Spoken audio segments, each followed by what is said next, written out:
the internet obviously is like this undercurrent, probably the most important undercurrent of the last few decades. And I think it'll only continue to be more important. But like helping people not just make sense of the internet, but appreciate it. Appreciate the fact that we have access to all this information, that you can create literally anything, that skills are basically accessible to anyone who wants to take it upon themselves. New forms of art, like it's all there, but I think sometimes someone just needs to pull it out for people and say, hey, look at this. Like, this is awesome.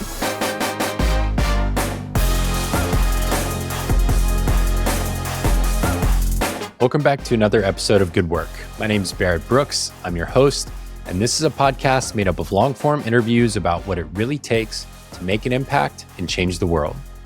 My guest today is Steph Smith. She is a writer, a podcaster, and generally I like to refer to her as a curator of the internet. She's currently the host of the A16Z Podcast. A16Z is a venture capital firm previously known as Andreessen Horowitz, one of the top venture capital firms in the world. They invest in some of the hottest deals in the startup ecosystem at any given period in time. She landed that gig the same way she's landed a lot of her other gigs, by building an incredible profile online based on her quality of work. Back in 2019 was kind of when Steph got her start building an audience online, when she went on an absolute heater of a streak, publishing multiple viral articles about things like remote work, hiring. She wrote a love letter to Excel. She wrote an article about untranslatable words we talk a little bit about in this interview, and a bunch of other writings, all of which have stood the test of time and are really, really good. I read them a couple weeks ago, right before this interview, and found them to be excellent. She went on to get a job offer from a guy named Sam Parr, who ran a company called The Hustle. He's also got a podcast called My First Million.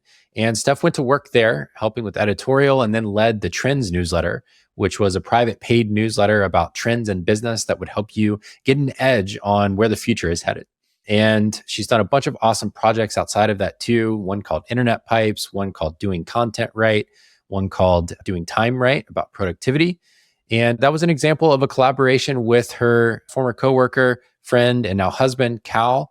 And they also team up on an excellent podcast called The Shit You Don't Learn in School, which is a little bit more lighthearted and fun than the very serious and business tech-forward A16Z show that she hosts. I like to think of Steph's lever for impact, or the impact that she makes in the world, as helping people get exposed to possibility, being a curator of many different ways of seeing the world, and helping you understand many different paths you could follow from here in your career. So please enjoy my conversation with Steph Smith. Let's get to it.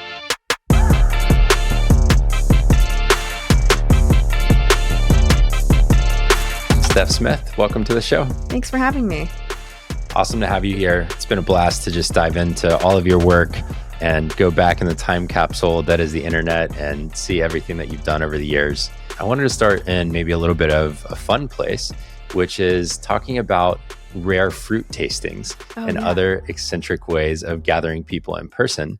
I've seen that there's been this kind of like trend towards bringing people together in real life that you've had around interesting shared experiences, whether it's rare fruit tastings, hot sauce tastings, or touring the Internet Archive in San Francisco.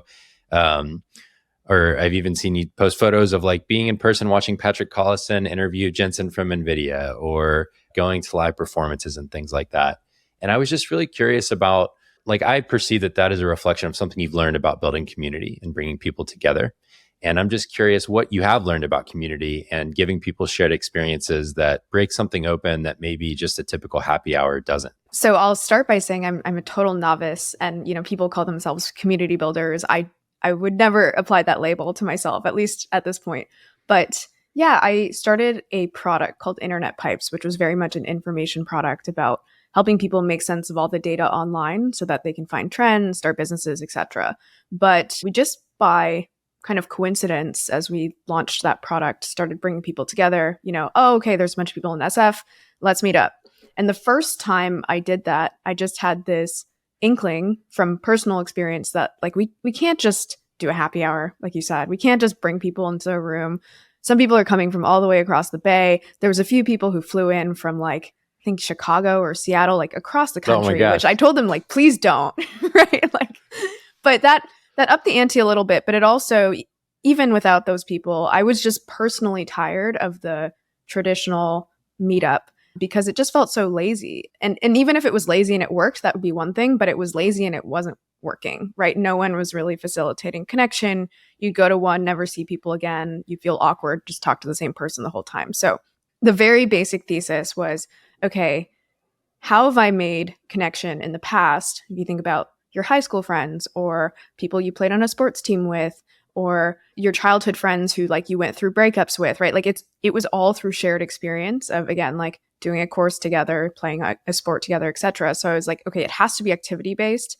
And that's been the premise of the experimentation that's taken up till now 6 months. We've done around 40 events, but some of them are like, we run a documentary in 12 cities kind of thing. So that's been the hypothesis. Like, let's just get everyone to do an activity. And then after that, they have something to talk about, laugh about. They've experienced something together.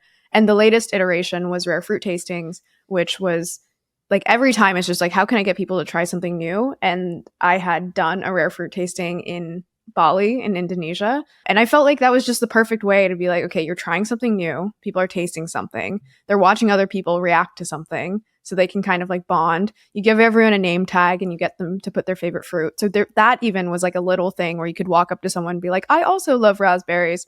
So it's been going well in the sense that I think we've had a bunch of people, at least in San Francisco, who are repeatedly coming back and actually building friendships. And that's really what community ends up being, right? It's not me running events, it's the people within it actually hanging out with each other. So the hypothesis is still ongoing. Like, I'm going to keep running these events, but that was the premise. It was like, this whole meetup thing is not how we've historically made connection as humans, right? We're just like shoving people in a room with nothing to talk about. Yeah, that's how it's gone so far. I love that. That's awesome. It also just breaks down so many of the social barriers that are sometimes there of people kind of posturing around what they do for work or trying to seem important enough. And it just breaks all of that down. And if you're tasting a hot sauce or tasting a random fruit you've never tasted before, it just kind of removes all of that other stuff and you're kind of focused on the moment, which I really love. I noticed you did the documentary thing. I'd love to just hear how that came about. Like, what is the documentary and how did y'all end up screening it in so many places? Yeah. So I think, again, it's the activity idea started by me just being like, okay, how can I get people to do things together? But then that's a pretty wide swath of things that you can choose from. So I narrowed that to just things that I had encountered that I thought were interesting. That, again, like at the very least, if no one meets anyone or comes away with like a best friend, they at least tried something new. So that was the rare fruit tastings, hot sauce. But then for the documentary, I had seen it at my co-working space, and it's this documentary called Join or Die, which is based on the book from a few decades ago, Bowling Alone,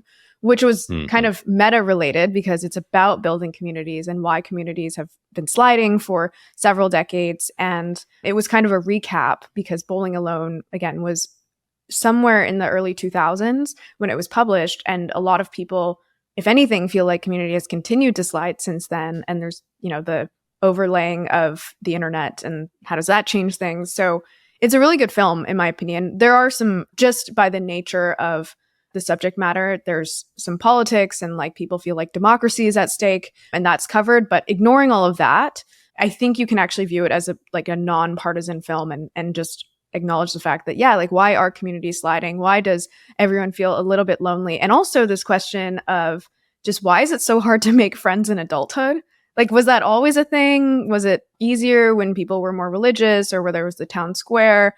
I think that question in itself is worth attacking, just for people to question at the very least. Like, it doesn't have to be that way, but for some reason, everyone does feel that way. So we aired the screening and or the movie again in around 12 different places, and people kind of self-organized because I think there was that undercurrent of, yeah, like, why is this so hard? Like, let me watch a film to at least see if I can dissect it.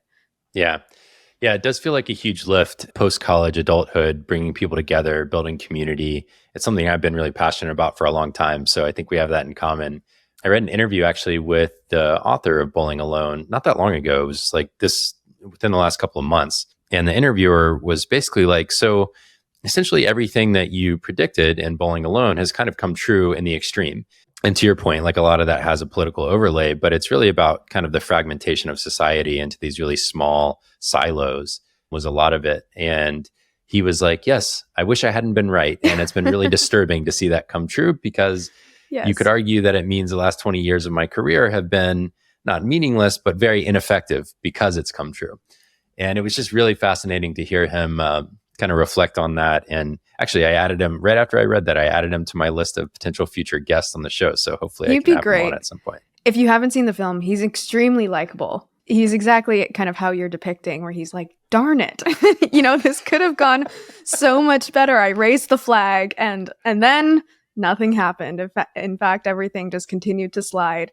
And you can tell, like, again, even if you don't agree with him on everything, you can tell he really cares. He really feels like this is a solvable problem, because he talks about, as you assess history, it's not like this was always the case. I think it's around the 60s, right, where things were actually really thriving, and participation, again, not just in politics, but just in social life, was at a recent peak. And then it's just continued to tumble since then. So that doesn't mean that we forever have to do that. And you can see that he feels that way. Yeah, for sure. One of the trends that's actually funny. Trends is probably in my brain from researching you so much. But one of the trends I saw in your story was how much exposure to new things has seemed important in your life story and kind of shaping you into who you are. And you credit some of that to your dad, of getting you into things like chess and curling and soccer and all these random things early on. And so there's kind of like a twofold question here. One, I'm very specifically interested in chess, which we can talk a little bit about. But more broadly, I'm interested in how exposure to new things has shaped your experiences over time, and maybe like to what degree you feel like that is a universally valuable thing for human beings, to be exposed to new things that kind of make us uncomfortable or get us outside of what's known to us already. Yeah, I think it's, especially as people are talking about the half-life of skills deteriorating, like it is the skill to have. And I kind of, as you just spoke to, accidentally acquired it, because I kind of just grew up being thrown into all these things. And I thought that was totally normal, like to be the kind of kid who did dance, but also chess and weird sports like curling, like you said, bowling as well. I was in a bowling league. I played basketball and volleyball in school. I also like won math competitions. And I think, again, you're so young at that age where it's like, I don't remember learning chess. I was just thrown into it. And so I realized as I was older that, it is actually quite nice that there are very few things that feel extremely foreign to me, right? Where if it's not like I hadn't tried everything, but if there was something out there, I could probably find some sort of parallel where it's like, I've done this before. Or even something like coding, which did feel a little bit new to me when I really took it on and chose to learn to code. In those early stages where it was pretty muddy and not fun, I could at least acknowledge that I'd been there before, and I was like, okay, I've seen this learning curve, right? And it sucks, but I'm just going to kind of work my way through it and it'll be okay. And so, yeah, it's this like skill where I was actually reflecting on this the other day, and it's going to sound so cocky of me to say, but I was like, I'm pretty good at a lot of things. I'm not world class at many, but I'm like pretty good at, I can be thrown into a game somewhere, or I can like at work, if someone can give me kind of a task they haven't before, and I generally can figure it out. And I was like, that is, in this day and age, a pretty helpful skill. And I do think if people weren't exposed to that as a kid, it's a little hard to convince them that acquiring, let's say 5 random skills is worthwhile. But you can even see, like we were just talking about community earlier, most people, if they were throwing events, first of all, they wouldn't decide to run events. They'd say like, I've never done this before, so like that's for someone else. But if they did decide to run one event, they probably wouldn't think, oh, I am creative enough to like shake this up and find my new way. But that's kind of been a recurring theme, I think, just due to like just being thrown at things, that when things are thrown at me or I just choose to pick them up, I'm less afraid to like not only try them, but also like shake them up and make them my own, if that makes sense. And that's really been my career, right? Like it's very haphazard, but it's worked out for that reason. Yeah. I'm really fascinated by this. I've tried to, so I have 2 kids. They're 2 boys. They're 4 and 2. You're not a parent yet, I don't think, but No. I think a lot, and you've talked about the potential to be a parent in the future. And I think a lot about these kinds of things in terms of my kids of, okay, what are the like meta skills that I want to help them develop? And the ability to get exposed to new things and almost get comfortable being uncomfortable is a thing that I really want to teach them. And there's this thing that's happened in parenting over the last 2 decades, basically since I was a kid, since we were kids, where parents got so obsessed with making their kids become specialized at things. Mm-hmm. And I grew up playing baseball, for example, and I just played normal rec league baseball. And now a lot of kids play 200 games a year and things like that, playing travel baseball, and they're just obsessed with it as if the only answer to their life is to become a pro baseball player. And that just seems very odd to me. It's like when I think about my kids, I'd rather them play, very similar to you, I'd rather them play 10 sports where they can decide, what of these things do I enjoy? What of them do I want to continue? Rather than me saying, we're going to pick one and do the like Tiger Woods thing. And I'm not saying that's correct. That's just my philosophy, I think, at this point, is that I think exposure and getting comfortable being uncomfortable is maybe the top thing I want them to have as they grow up, because of all those reasons that you just talked about. Yeah. And it can be a mixture or a hybrid of both, right? Like I think what my dad did, I don't know if it was intentional or him just wanting us to be excellent at something, was that he did throw us into everything. And then there were some sports. So like we did figure skating, for example. And I don't remember this because I was so young, but apparently I was good enough to then potentially pursue competitive figure skating. But they were like, no, she doesn't really seem super into it. So they said no, because I could have gone down the Tiger Woods path, but it wasn't right for me. But then with chess, both my sister and I guess had enough of an affinity for it, and we were good enough that they were like, actually, yeah, like we're going to take them to tournaments on the weekends. And I think that was helpful to actually go deep in a few areas, because if you just try everything at the surface level, you don't have to go through that grunt work. The reason that I ended up quitting chess at some point, which my parents allowed me to do whenever I wanted, was because it got hard. Like I had a coach. I had to, instead of go and play with my friends, we would travel on the weekends and go play in tournaments where the games were like 3 hours a piece, and I'm sitting across the table from like these like old men, and it was fun sometimes, and then other times I had to like learn to study and get better and show that if I didn't study, I lost. And so I think there was a nice balance of, as people say, like explore and exploit, to definitely explore a lot and then see what I guess I was good at or what I enjoyed enough to actually go a little deeper where it was a little harder. But I got that experience like before 10, of actually studying something and trying to compete. Yeah, it's a great point. It's like allowing someone the ability to say, okay, I am intrinsically interested in this thing, and so I'm going to pursue it. There's this fine balance between letting someone quit when it really is time to quit, but also pushing them over the hump of difficulty, which always happens in that, like, I don't know, let's say you get 20% of the way down the path and it's like, oh, this is kind of hard. Yeah. Like if you were hiking the Appalachian Trail and you get, I don't know, 75 miles in or something like that, and you're thinking, this was a horrible idea. I shouldn't have done this. There's a value to sticking to it sometimes, and getting all the way to the end and the thrill of accomplishment or the thrill of excellence in something, and kind of fighting through that hardship. So yeah, there is a balance there. I'm with you on that. It's kind of like the T-shaped skill thing. Right. And kids don't know that, right?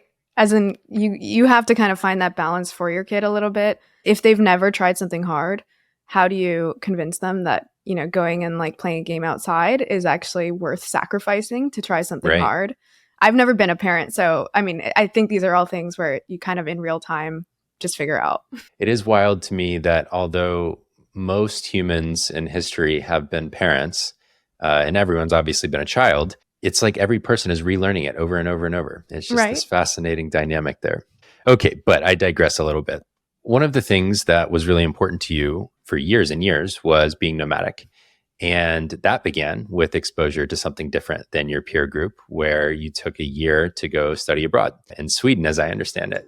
And I'm just curious about that moment when it felt like this is a very uncommon thing to be doing in my course of study, and I'm going to do it anyways, and kind of what went into that decision, and then how that played out over the course of that year.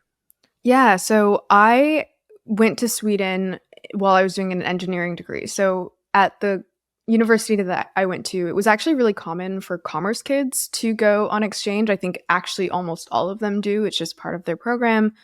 But engineering, I think due to finding, or the difficulty of finding courses that match so that you didn't have to take an extra year, basically no one did it. I don't know the exact number, but I would guess it was something around like a dozen or less kids actually in our 600 or so.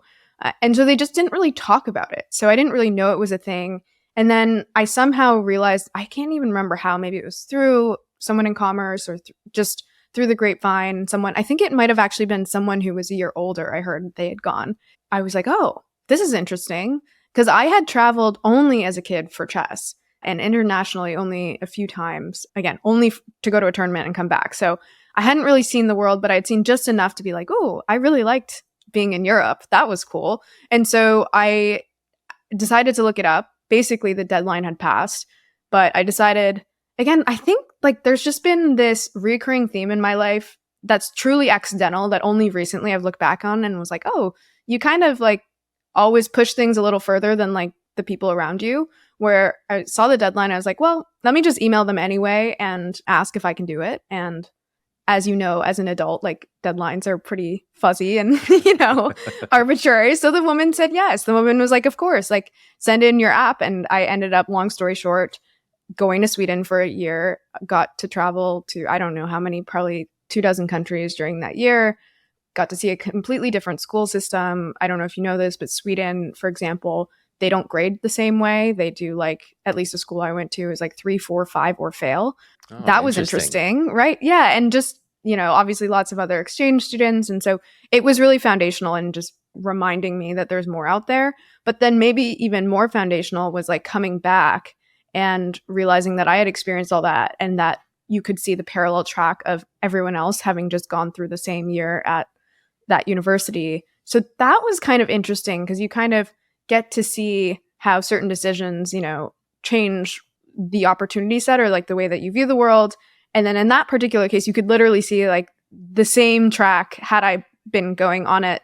And so basically I ended up finishing school because I had a year left.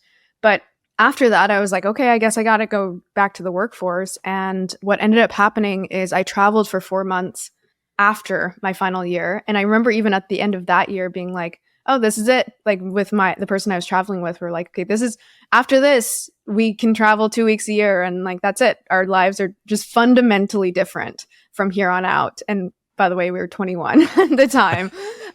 And then I just by like fast forwarding, long story short, I did a job. And then during that job, I heard of something called remote year, which was, I think that was the real unlock of the adult life and nomadic. The year abroad was enough to like set the foundation of being like, oh, there's more out there and I want it. But then hearing that there was something like remote year, which I'd never heard of before, which is basically, 75 people traveling to a different country every month for a year while working. That was a fundamental shift of me being like, I did not know the world could work this way. And then I spent the rest of that year finding a remote job. I didn't end up doing remote year, but basically since then I've worked remotely. So fascinating. I have a parallel in my story where, so my wife and I met in college. We were both orientation leaders, which was like this, a dozen people got selected every summer to welcome all the freshmen into the college. As a part of being orientation leaders, there were like these activity fairs every time new student groups came into town. And so all the study abroad programs would be there. And I had basically zero exposure to the idea of studying abroad. I had been only out of the country once, similarly on a church trip. So it was like a very controlled kind of thing where we went to Brazil. So it was a quite different place, but that was it. That was my whole experience leaving the US. One of the programs that would come advertise at all of the orientation sessions was a program at University of Oxford, or I think they actually call themselves Oxford University. And so my wife, who was my girlfriend at the time, and I decided to do it together. And similarly, they didn't have enough business classes. So I had to stay an extra semester in college actually in order to do it. But that experience completely transformed, number one, my relationship to learning, because I had learned to hate learning basically in high school when school slowed down to the point that it was no longer interesting to me. And I just ended up doing stupid things. And so this is my first chance to really be there because I wanted to. I wasn't learning based on a curriculum I had to be in.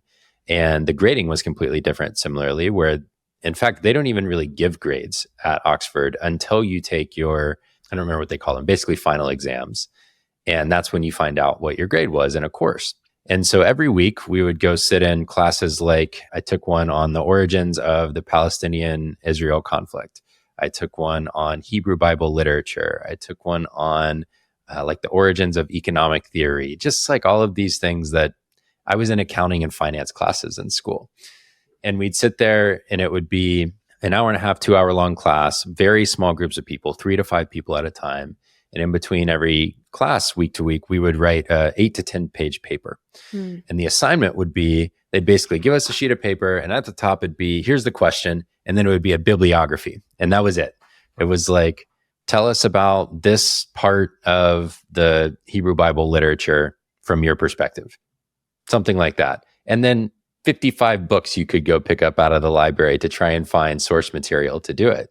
And I credit that whole experience as number one, where I learned that I could be a writer, which I had not written anything in college up until that point. And secondly, the exact process that I follow now in terms of researching guests and like going deep on people's lives and then bringing that into kind of a curated conversation. And then it also exposed me to all these new ideas around travel and not just taking the path that I was on to go be a certified public accountant and all of these things. And I would not have ended up working remotely for as long as I have, which has been over a decade now. Amazing. Or in the startup world or the creator world without it. And so it's just interesting to kind of see parallels in the story there. Totally.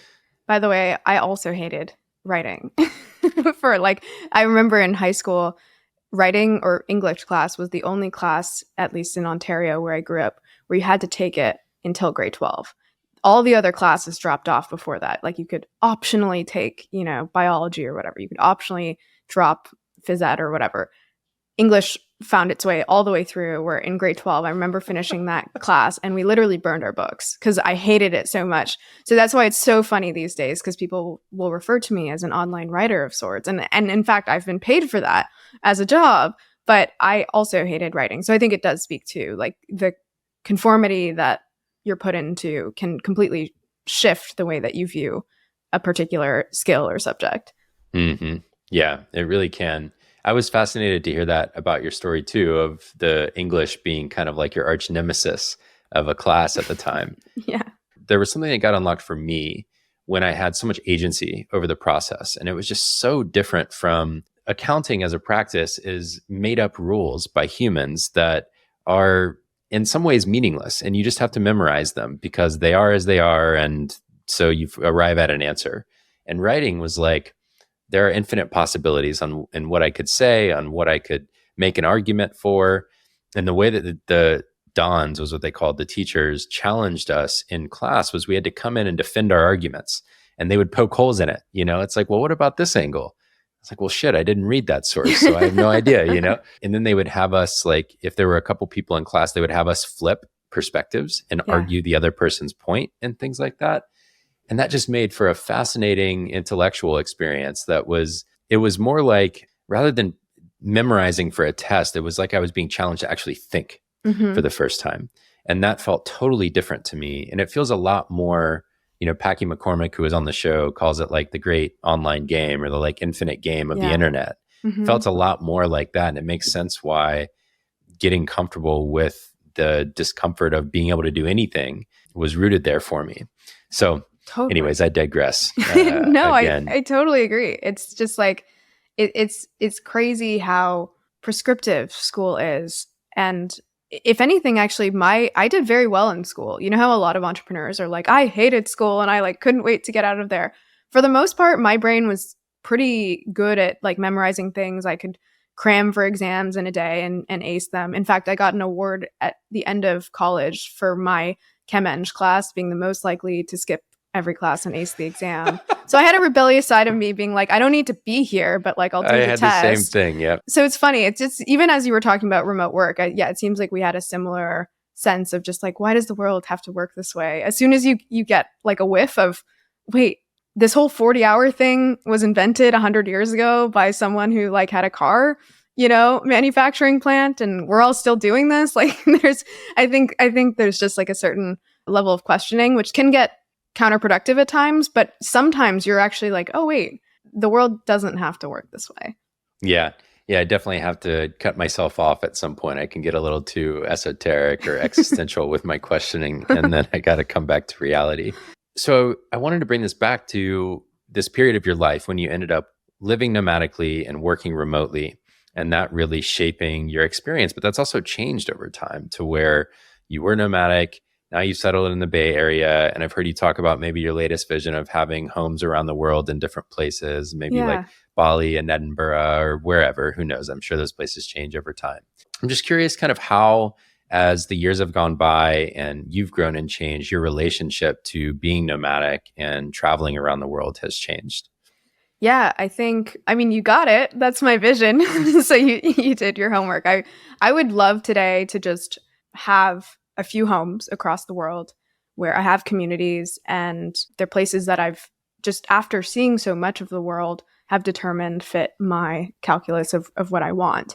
But to your point, that wasn't always obvious. And the arc of that was really not traveling much as a kid, not really seeing as much of the world as, some, then getting full exposure through both exchange and then deciding I wanted to be nomadic, where I was fully nomadic for 2 years. And when I say fully nomadic, I mean like I was bouncing around, spending a week here, a week there, no home base. And that was really fun. And I got to explore. But then basically every nomad I know slows down after a year or so because it's exhausting. And they may still travel, but they might spend then a month places. And then that month becomes 3 months. And then they find a few places. So that's ultimately what happened to me, where I was, quote, on the road outside of North America for, almost 5 years. But I was, by the end, mostly spending time in Bali. So I'd spend 2-3 months there, maybe travel a little bit, then come back.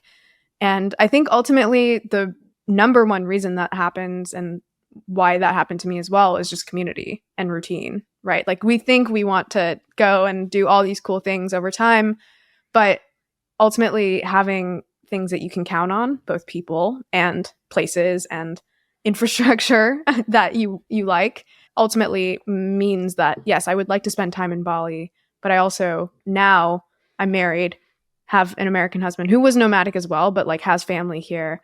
And so, yeah, the ideal would be, I've heard people say it's like slow matting, or you could say it's, what's it, the other term people use, just like multi-home, where they have 3 or so places that they just kind of cycle through. And every time they drop into those places, they know people there. They know where their gym is. They know where they want to work and what to expect, really. And so for me, those places would be, Scotland, Indonesia, and somewhere in North America. Would you do that, or what's your Oh, ideal? I think that would be awesome. So my wife was born in Singapore and lived there until she was 8 and moved to the US at that point, and has traveled all over the world. They lived in the Netherlands for a bit. And so her and her parents actually live with us because we live multi-generationally. And so they are all like, yeah, we should go everywhere. And it appeals to me too. I think it would be awesome. My family, or my parents, are still based on the East Coast of the US. So at minimum, I would love to have a West Coast base and East Coast base here, and then something in like a Paris or something like that in Europe. And then just traveling regularly to Singapore to see extended family would be super fun to me, to kind of be able to go Europe and Asia back and forth. So I'm going to have to up my podcast game if we're going to get there. But I know. That's the funny thing about being nomadic, right? Is you go from having a backpack to having aspirations of 3 homes. And you're like, this stretched really far. My husband and I joke now because we do have we're renting. We don't own anything right now, but just the number of backpacks worth of stuff. Have you ever thought about that? Where you're like, I went from 1 backpack to probably 100. Like, at least. Oh my gosh. Yeah. And with kids, it's unbelievable. Yeah. My books alone could be many, many backpacks worth. So yeah, I can relate to that for sure. You brought in 2 threads here that I want to touch on. And one is, you're married now to a guy named Calvin, who's a collaborator on side projects sometimes. And I was just curious, first of all, about y'all's origin story, and then also how that relationship has kind of changed the way that you live and work. I'm trying to think if I've ever shared this publicly. Not that we've tried to hide it, but we used to work together at a company called TopTal.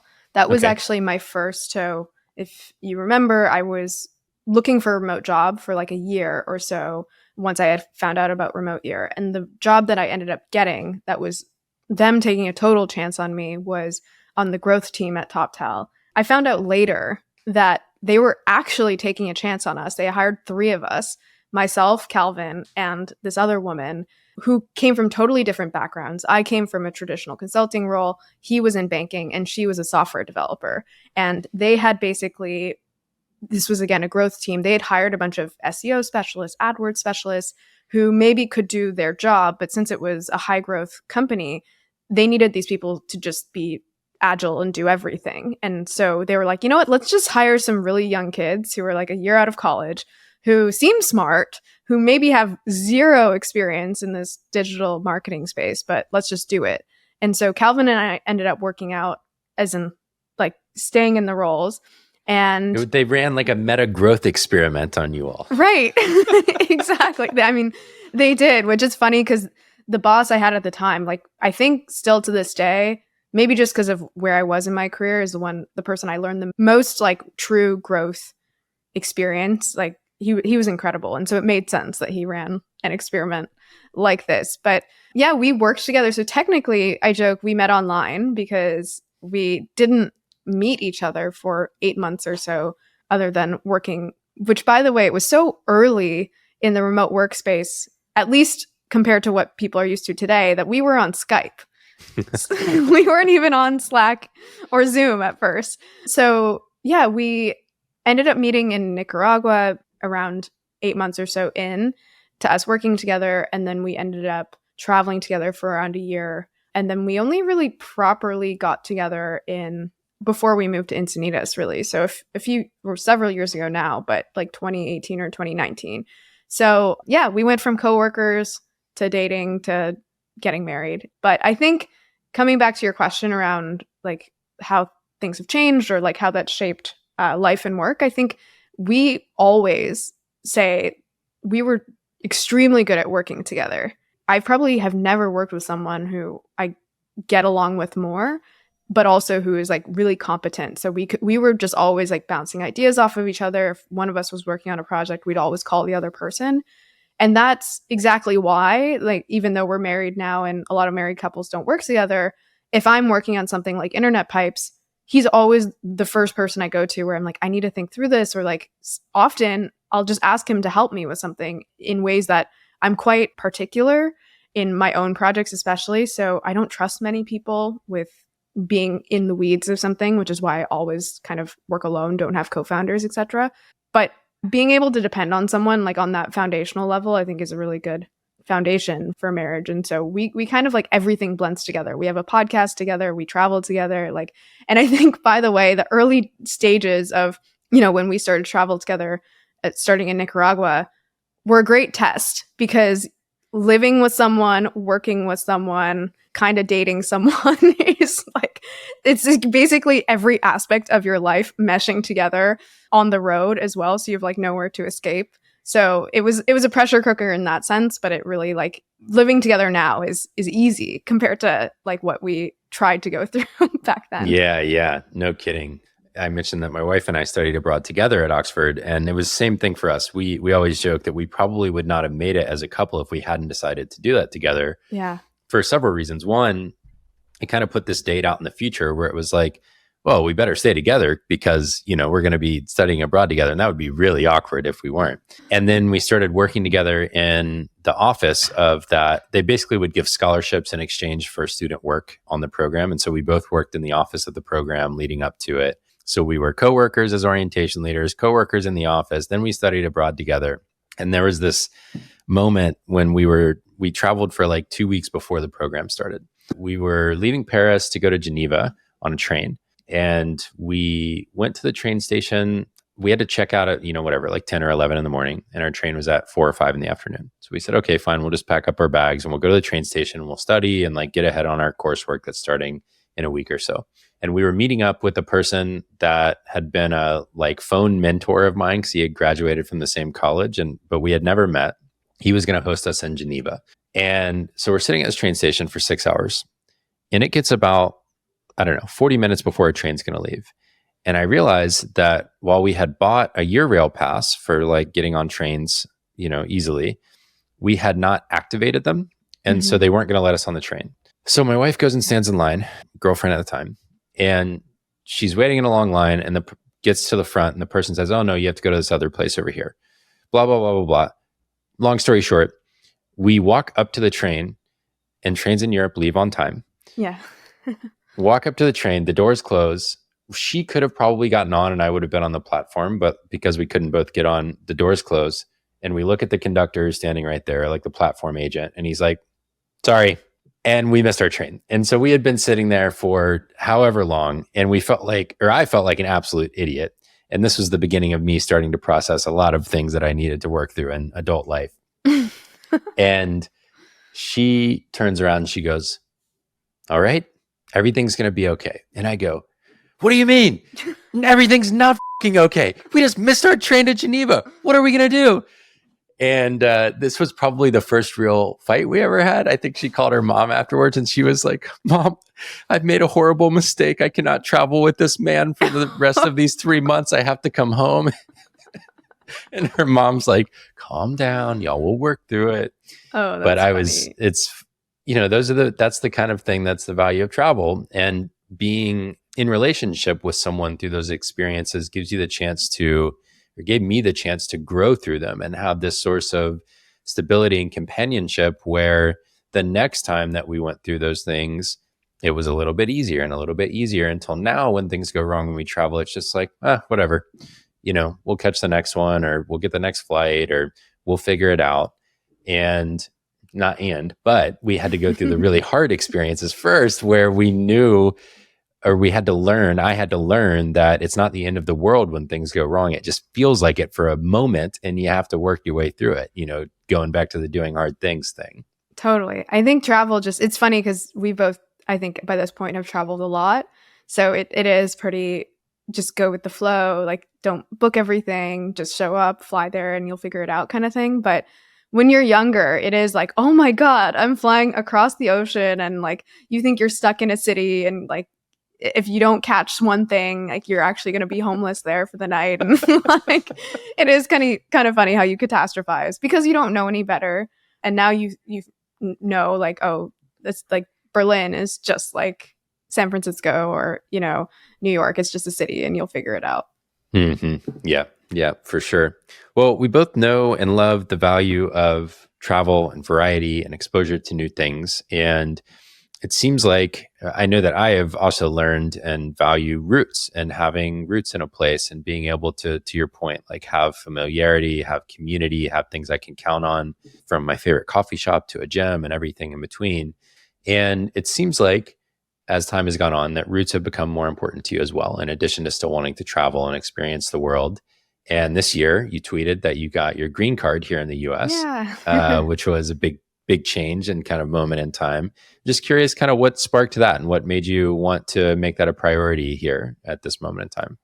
Yeah. So I think every few years you go through different phases. Like I'm sure like eventually I'll go through a kid phase and things. But right now I'm at this phase where I did spend basically all of my 20s exploring up until the pandemic. Like it was so fun and I got to see so much of the world. But I really sacrificed, not even knowingly, a few aspects. Like I kind of let parts of my health go. I also didn't focus on friendships as much as I probably should have. Like I had a lot of friends, but in terms of like deepening them. And there were a few moments even, like let me give you an example. A bunch of my friends, myself included, over the last few years got married. And something that's interesting when you have a wedding is like there is a little bit of like solidification of where people stand. Are you invited? Are you not? Who's in the wedding party? Who's not? And no one did anything wrong to me, but those were a few moments where I was like, oh my gosh, like, of course I was not in this wedding party. But like in my head, the life I lived meant I was. But like, meanwhile, these people were solidifying relationships with people in the same city for the last decade while I was off gallivanting and, exploring. And so, yeah, I think over my 20s, I kind of got a lot of selfish time and exploration and is purely like just, I guess, exuberance, right? Like, again, just let me like go see the world and do all the jobs I want to do and have fun. And then now I'm a little more so, tired on one hand, but then also realizing that I do want to invest in those areas. So again, like I've gotten my health back a lot more. Like I'm exercising in ways that I couldn't, quite frankly, when I was nomadic. I'm married, so deepening that relationship. And then, yeah, I think we already knew when the pandemic hit, we wanted to settle a little bit more and we didn't know what that looked like. So we tried a place called Encinitas for 3 years. That didn't work out because it wasn't the right community, but it still did justify that we wanted a community. So then we moved to the Bay around a year ago. And yeah, it's been great in terms of really like deepening those roots. And I'd say, again, that's the strongest pull to be somewhere concrete. And I think at this point, for both what Cal and I want, America is the best place for us to plant those roots in terms of like, we learned, for example, Encinitas wasn't it, but like San Francisco feels more right. We don't know if we'll be here forever, but it does facilitate like the right kind of people who are also focused on similar things. And yeah, I don't know if that answers your question, but like it does feel nice to be able to have more parallel tracks, because when you're traveling all the time, like that is the only track. Yeah, it really is. And it becomes the focal point of everything, kind of, is where are we going next and what do we want to do next? And there's just something different about settling into a place. We've been in Portland now. I grew up in Atlanta, but we've been in Portland for our 9th year. Actually, almost like today probably is almost our 9th year, end of our 9th year. And it's weird how fast time can go by in that way, first of all. Can you believe, by the way, the pandemic is like 5 years ago now? I know. Well, okay. So at the beginning of the pandemic, I was probably following people like Balaji and other folks like that who were talking a lot about what to expect and kind of like trying to predict the future. And so I got this long reading list of like pandemic books, specifically about the 1918 pandemic. And I read 2 of them pretty much like within 2 or 3 months of everything kind of shutting down. And my takeaways from those were that this was going to be a lot longer than we were talking about. Because I think at the time everything shut down, we were talking in 3 and 6 month increments. Yeah. And I read those books and I was like, this is going to be 3 or 4 years. And I remember the first couple months of the pandemic, I was like working out every day. I was reading books. I was like, yeah, I'm going to really buckle down, like be good about this. Yeah. And then I think I read those books and realized it was going to be 3 or 4 years. And I was just depressed. I was like, this is not good. I can't maintain this for that long. Don't even know what to do with myself. I feel claustrophobic. But here we are, 4 years later, 4.5 years later, and we made it. You and I at least made it, people listening to this made it. Although many of us probably had folks who we knew who didn't, which was a big part of it and extremely sad. But no, I can't believe it's been 4.5 years. That's absurd. It's insane. And so literally half of our time in Portland, when you put it that way, has been the start of the pandemic to now, which is pretty wild. Yeah. I mean, we went through the same thing. We didn't think we were going to stay in Encinitas for 3 years, but it was because the first probably 2 or so, we felt like, well, one, I think we were also depressed. I think a lot of people, I don't mean to make light of that. I just more so mean like a lot. Looking back, it didn't feel that way. But then once we emerged out of it, we're like, oh, wow, we really were not happy during that period. And so then we decided around 2 years in that we weren't happy there, but that we needed to give it more of a shot because we hadn't experienced it outside of that environment. And so it didn't end up working out for us. But I think it is interesting. Pretty much almost everyone I've talked to had that same sense of like early on in the pandemic, when we realized we had so much time, like, oh, maybe I can do something with this. And then that slid into something else that just like, I don't know, I think a lot of people were not doing well during that period. Yeah. The historical analyses of the impact on society will be interesting, because we won't be able to see a lot of it for, I don't know, a century or something. It'll start to emerge. It's already starting to emerge, but I would imagine 100 years from now, they'll be able to look back at a lot more data and see kind of like the global implications of it, not in the like world sense, but in the societal sense. Okay. So there's one more thing I wanted to touch on. This is great. We're like getting off on little rabbit trails, which is perfect for both of our personalities, I think. There is another aspect of your story that I wanted to touch on as we kind of wrap up the first half of our conversation. And that is that you grew up both, I would call it multicultural and multiracial. And you talked about a little bit about this in a podcast that I listened to actually kind of last minute. I randomly found it because you did an office hours Q&A and it was with another executive coach. Anyways, and you were telling the story about growing up multiracial. Your mom's Taiwanese and your dad's British. And you have had the experience of appearing as white to others and kind of having this like other people projecting onto you. You're not allowed to be multiracial almost is kind of how you put it in the conversation. And I was just really curious about how that shaped your kind of reality and like your way of moving through the world, if at all, maybe not at all, but the way I heard you talk about it made me think, that's interesting. I wonder how that shapes her career, her work, her life. Yeah. Just anything you want to share there. Yeah, so you got it. My mom's from Taiwan, and I think a lot of people don't know this about me, but she's like very Taiwanese. Like, she grew up there. She did multiple degrees there before coming to North America. Her whole family, for the most part, is still there. My grandparents didn't speak English for their whole life. Like, I've never really, they've now passed, but like for as long as I knew them, I couldn't even converse with them. And so that has been an interesting dynamic, just from the perspective of like, I don't really identify with being from Taiwan because I don't speak the language, and people don't view me, like you said, aesthetically. Most people these days especially don't realize I'm fully half Asian, but that's an interesting dynamic because I am, and I grew up with a mom who very much is from Taiwan and embodies that culture, but people don't seem to view me that way. So I don't know if there's like a huge takeaway there. It's just been an interesting dynamic to interact with. Or, for example, like I think sometimes on Twitter, like I'll comment on something. I try to stay away from anything too controversial, but I'll comment on something and someone will label me and they'll be like, well, of course you think that as a white girl. And I'm like, I guess I am. Like, I am, but I also am not only that. And I've also seen aspects of like the way that race can impact someone's experience because I grew up with a mother who very much is not white. And so that's interesting. And then I just think in general, it's been overly beneficial, like to have two parents from different lineages who do have different cultures and seeing how they interact. Like my parents' families are so different. And so I don't know if there was like any big learning from that other than I think it was helpful in kind of just that idea of exposure that we talked about early on to see how they live and, you know, how they treat each other, like the different traditions they have or don't have. And yeah, I think like my parents' families couldn't be any more different, but that's been cool to witness. Yeah, it's really fascinating to me.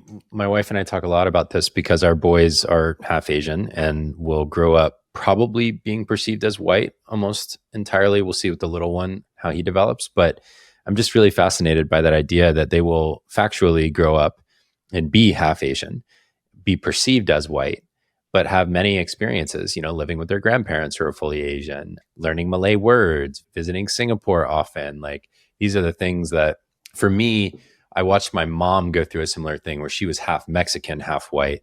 And basically the Mexican side of their heritage got completely erased from the family kind of like story and culture, I guess that's the best way I can put it. Mm-hmm. Like by the time it got to me, we had no Mexican anything, like no relationship to any Mexican culture or heritage.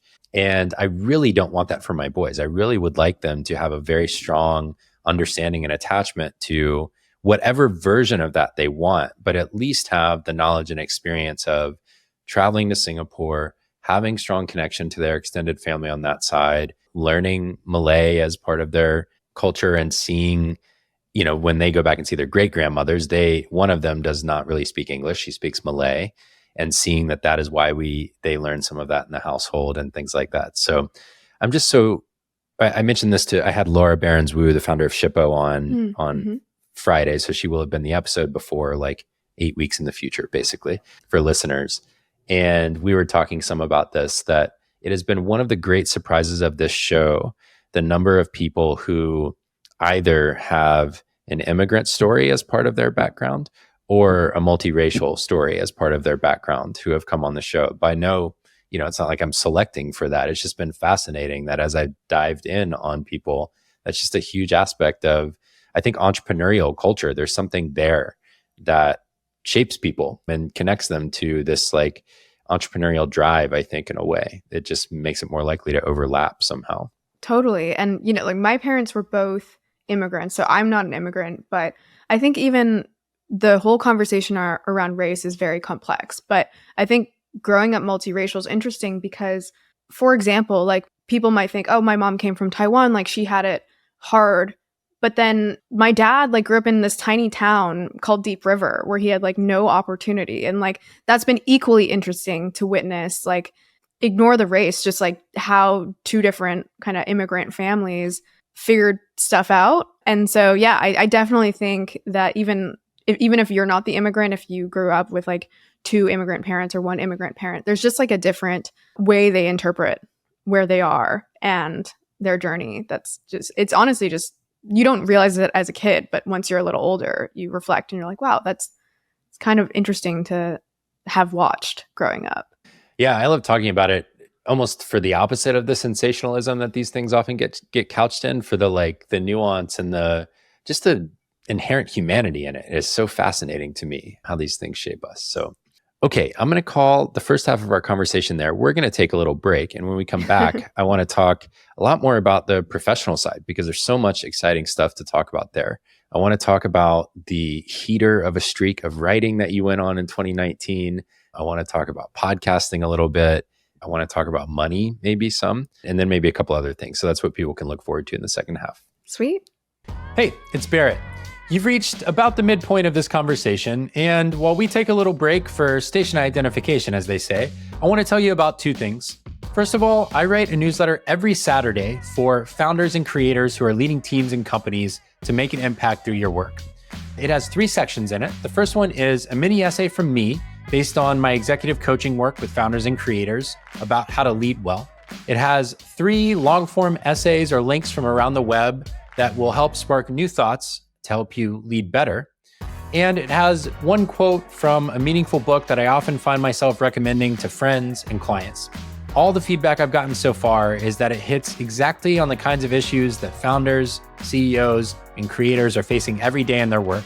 So if that sounds appealing to you, make sure to go to my website at barrettbrooks.com, and you can subscribe right at the top of the homepage. That's BARRETTBROOKS.com. The second thing I want to tell you about is that my day job, I actually do have a day job, I'm not just a podcaster yet, is as an executive coach, as I just mentioned.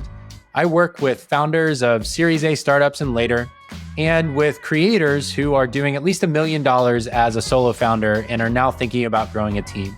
The uniting commonality between the founders and the creators I work with is that you've reached a point in your business where you know you're going to make it.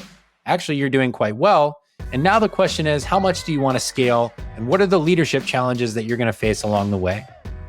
This work is based on both my training as a coach and in my work as an operator in growing my old company ConvertKit from $3 to $30 million in annual revenue. If you're a founder or creator who might benefit from coaching, or if you know someone who's looking for a coach, I'd love for you to check out my site and my coaching page at barrettbrooks.com/coaching. You can learn everything about how I work as a coach and also fill out a form to have an exploratory conversation if that sounds interesting to you. All right, that's all I got for you right now. There's no sponsors for the show at the moment, so consider me your sponsor. Let's get back to the conversation for the second half. Okay, we're back from our little break. All of the listeners got to hear me give my little self-ad, which I love and hate at the same time. So in 2019, Steph, you had a creative explosion of writing that, looking back, I think I'm not being hyperbolic here, but I think it might be one of the great all-time streaks of popular writing and blogging history. And I've been around the internet a long time. Like, I started my first podcast over Skype in 2012 with Ecamm recorder as the way that I was recording things. So I really do mean it when I say I think you went on one of the great runs of writing that got or had popular appeal at the time. And I just wonder what was going on in your life at the time that kind of led to that kind of outpouring of creative production. Thank you. The term explosion has not been used to describe any of my work, but I love it. It's great to hear. I would also temper, like if an audience listener is hearing this, the expectation around, I wrote 16 articles, I think, in that period, and they were all long form. 4 of them did hit the top of Hacker News. So it was, if I were to give myself any credit, it did seem to feel like more than the average number of pieces were resonating with people compared to someone who might write 100 articles before hitting something that really reaches the masses. And if I were to diagnose what that was, is one, I was building up where I'd started tweeting before that. It's funny because a lot of people think that some of my projects, like writing, happened because I had a big audience, but really it was the opposite. By having some of those hit pieces, I developed an audience. So leading up to that, I think my Twitter had maybe like 1,000 followers. So like there was a following, but it was very small. But I was able to kind of like test my ideas in that environment because no one was really listening. And therefore, you know, I do think, in fact, I was working on an article last year that I never ended up publishing, which was around this idea of like once you have an audience, it becomes that much harder to really say Were what you going to call it, think. was this the one, the joy of inconsequence? Yes, that's what it was Okay. called. I couldn't grab the name just then, but yes, it was called The Joy of Inconsequence for that very reason, that once you have, like, imagine like a stadium of people listening, the things you're willing to say are just far different. So I had that playpen of 1,000 followers where I could say things, and really it was kind of inconsequential. But through that, there was a few threads that I kind of realized I had, you could actually just say I had interesting things to say that other people hadn't experienced. And the number one thing that I got started with was remote work. So it's not like I was early to remote work. There was like a decade or two of people who really set the groundwork. But I did start at a time where it was the kind of thing most people either didn't do or didn't even know existed. And so a few of my early articles were around that. It was one of them was called like The Guide to Remote Work That's Not Trying to Sell You Anything, because I had been in the space enough to know that it was becoming more popular, and that meant more grifters and more people who were trying to say like, do this or do that. And I was like, no. I spent a year trying to find a job that would let me work remotely, and I'm not trying to sell you anything. In fact, I have nothing to sell, but this is how you do it. And so that was an article. That wasn't one of the 4, but that got some traction. Did another article about, like, I had, by that point, I was 23 at the time, leading a 20-person team. And I was like, oh, I think I actually have something to say about how leading a remote team is different than leading an in-person team. And this is why.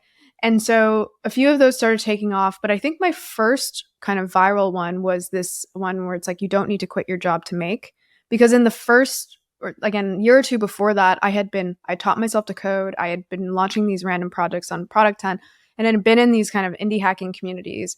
And I had also, because I worked in tech, read all the books where they tell you to like drop out and like look at Zuckerberg or look at all these prodigies who like you need to go all in. And so that was another example where I actually just had something to say. I was like, you don't need to quit your job to go build these things on the side and make an income. And I'd say the biggest pushback to that article was from people who were like, you don't have kids. But if you don't have kids, you actually do have a ton of time to allocate to your aspirations. So that took off. Then there was another one called, which is still to this day the most popular one, which was How to Be Great, Just Be Good Repeatedly. And that one actually got me the job at The Hustle, because it was like, I guess, as you said, in this explosion where I was writing a lot and a lot was hitting. So people were starting to recognize like, hey, oh, you were the one who wrote this one as well. And so Sam, who founded The Hustle, reached out after that one. And I was like, can I hire you? Like, I've read several of your articles in the last few months. And yeah, there's a few more. Like, I think one of the other ones that trended to the top was around Excel, where again, it was like very much born out of personal experience, where I love spreadsheets. I love them. Like, truly, I have not met anyone really who loves them as much as I do, and for that reason is as good with them as I am. There's probably people out there, but just in any case, I wrote this love letter to Excel, and I talked about its history. And I think if there's any learning, by the way, for listeners in that period, it's just actually if you look at not just the things I was writing, but especially the things that took off, they were not born out of like, let me go become an online writer and get a bunch of followers. They were all truly personal experience. I think like the best way of vetting is something gonna hit is just like, how much conviction do you have around this idea, and just wanting as many people to hear it, like not get some sort of page view count, but where you actually want people to digest an idea because you think it's so important that they haven't heard it yet. And that was the idea, especially around those first 2 that took off. That was the conviction. And then also, like, again, some of the earlier remote work stuff too. Yeah, it's we were joking at the break that some of the more recent podcast interviews, there was this kind of trend that you've done. There was this trend of interviewers taking this tack of almost like playing off of the internet pipes thing that you've built and using you as like a human research evaluator of business ideas.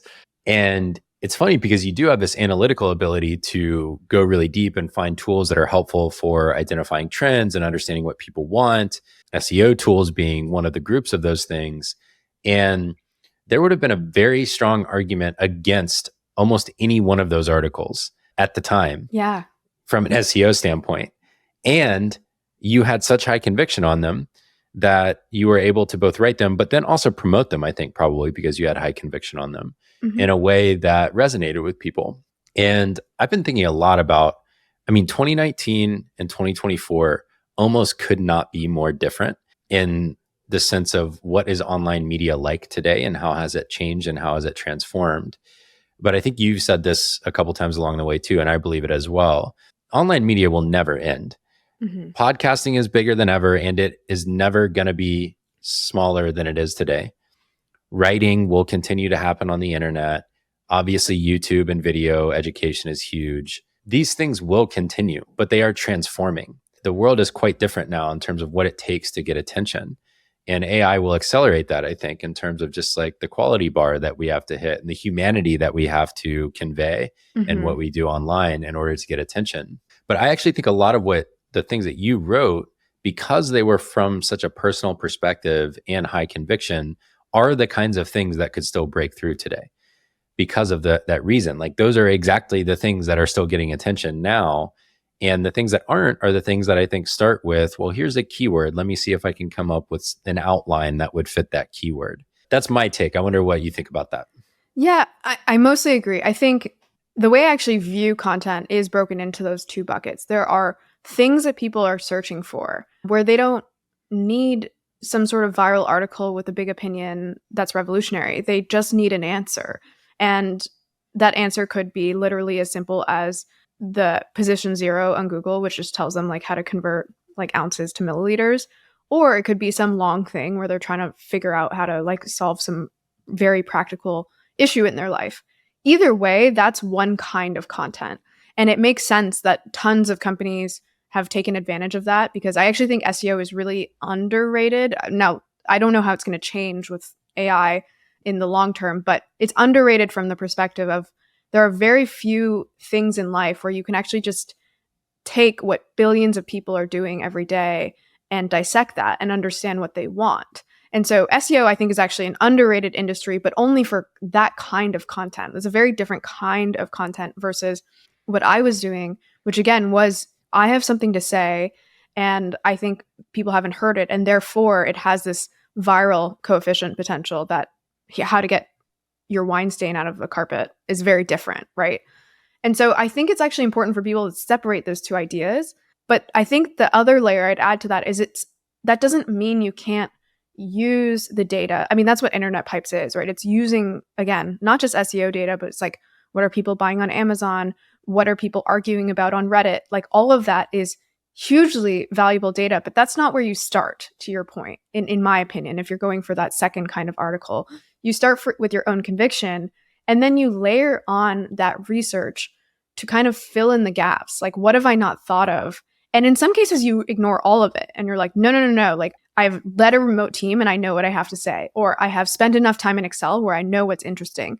But every so often, you do actually glean more from that research that can kind of adjust your original thesis to make it more interesting, because you are, again, taking real people who are afraid of things, who don't understand things, and using that to improve your one-of-one thesis. But I think it is important where most of the time, unless you are purely SEO optimized, trying to facilitate that, you want to start with your own ideas so that you can have conviction. And to your point, it flows all the way through to promotion.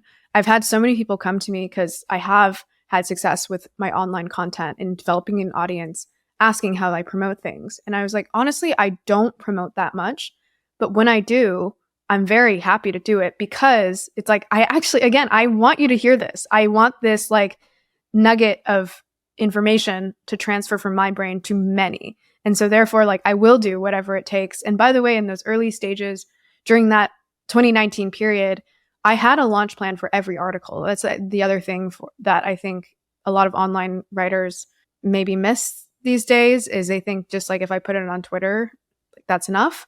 If you do have an excellent piece of content that you think have the potential to really explode, then you should be putting in an equal amount of time to enabling that as you did to creating it. Like, I really think it in terms of hours, something more like 50-50 versus what most people do is they'll spend like, let's say 8 hours on writing an article and literally 8 minutes on promoting it, which is, to me, that's way too lopsided.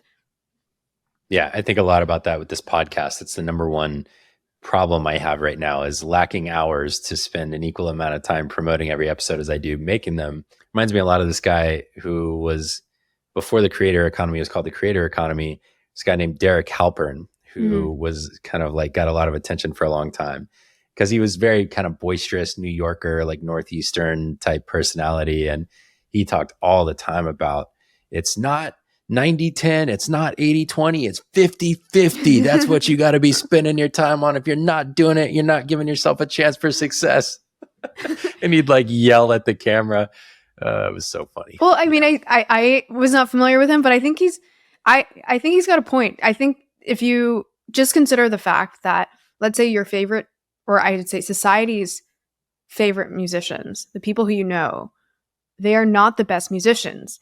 And I'm not saying that as a dunk on any of them, but I know there is someone in their basement who is so fascinated and obsessed with the craft of creating good music that is creating better music than what is playing on our radios.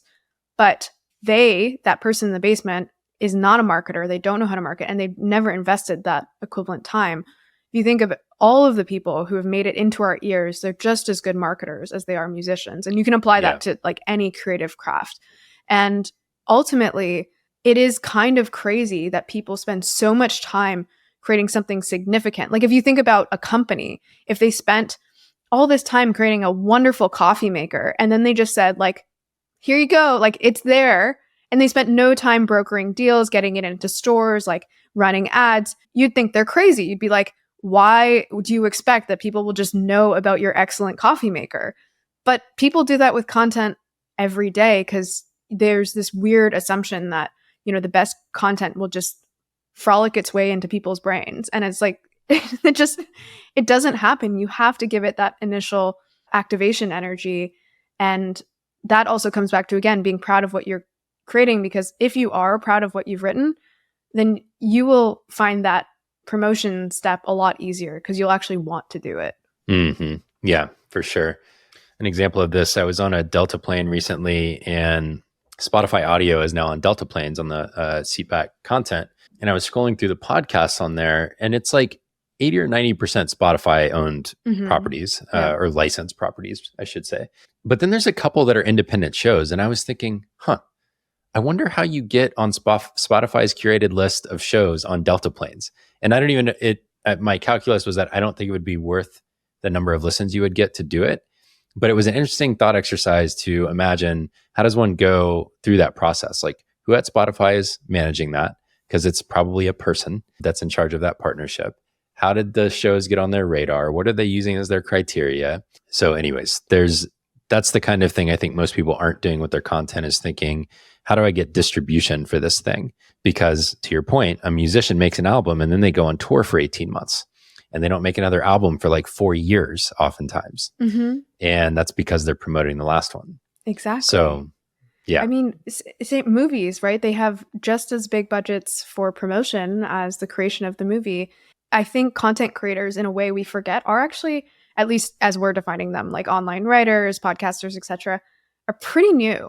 This whole experiment that we are participating in is only a few decades old. In fact, I think like the first blog was in like 2004 or something like that. And so we're 2 decades in.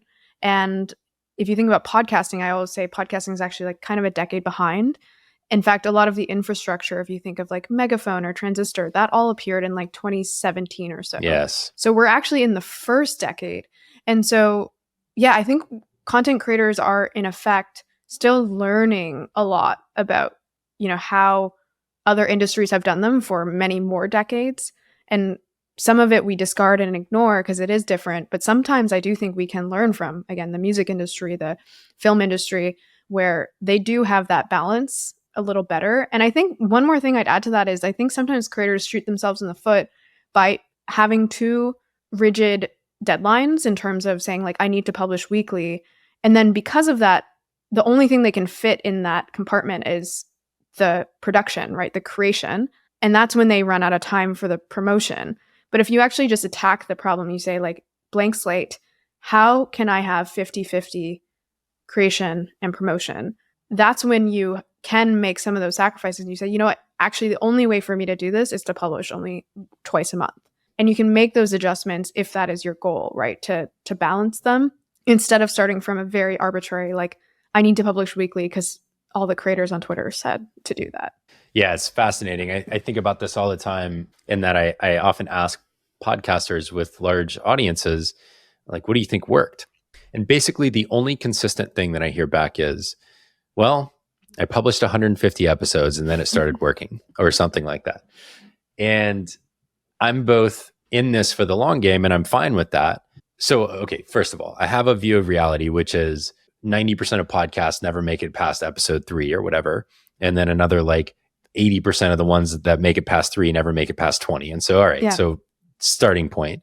Second starting point is most podcasts never get the number of downloads this show has already done, your shows have done. So, okay, so I'm grateful for all of that and that's fine. But then my brain also, as a operator and like person who loves spreadsheets as well, is thinking, well, it's not really that shows did 150 episodes. That's not really what happened. It's just that that's how long it took them to figure out how to get attention. And so surely you could cut that in half or by 2/3 with some other set of activities. It just hasn't been formulated in the same way that blogging was, for example, or there's not an algorithm behind it in the same way that there is for YouTube or for Instagram. And so you're not going viral with the podcast episode in the same way that other media are, but that doesn't mean it can't happen. It's just not very common. It's a lot harder. And so, yeah, I think okay, so let's transition into podcasting then. I was going to ask you a question about, you kind of teed me up for it, which was like, you also have not written a ton in public in the same format since 2019, but you have been highly creatively productive since then. You've put out a number of products, you've made podcasts, and you're now, well, you were the host of a show with Cal. I don't know if that's coming back. It's coming back. Okay, cool. And you are definitely the host of the A16Z Podcast, which is a podcast of probably one of, if not the most well-regarded venture capital firm in the world right now. And another gig that you got based off of making things on the internet, as I understand it. And so I wonder just kind of how you've approached that opportunity to host a podcast as your full-time job and what you've been doing to become great in this medium.